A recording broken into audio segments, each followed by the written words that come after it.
জাতীয় সংসদে আগামী মাসে প্লাস্টিকের বোতল নিষিদ্ধে বিল পাস হবে বলে জানিয়েছেন পরিবেশ, বন ও জলবায়ু পরিবর্তন মন্ত্রী সাবের হোসেন চৌধুরী।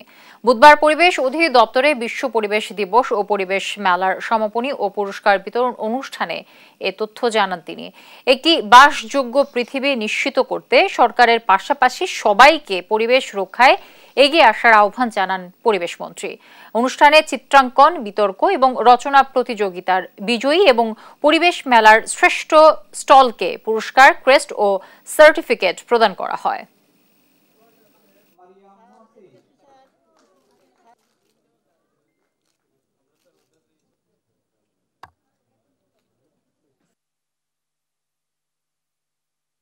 মাননীয় স্পিকারের সাথে কথা হচ্ছিল এবং উনিও বলছিলেন যে আমাদের জাতীয় সংসদে হয়তো আগামী মাস থেকে এই যে আপনার প্লাস্টিকের যে বটলগুলো থাকে এগুলো নিষিদ্ধ করা হবে। পরিবেশ যদি আমরা সংরক্ষণ না করতে পারি তাহলে আসলে আমরা যে ধরনের জীবনের প্রত্যাশা করি সেটা পাওয়াটা অনেক কষ্টকর।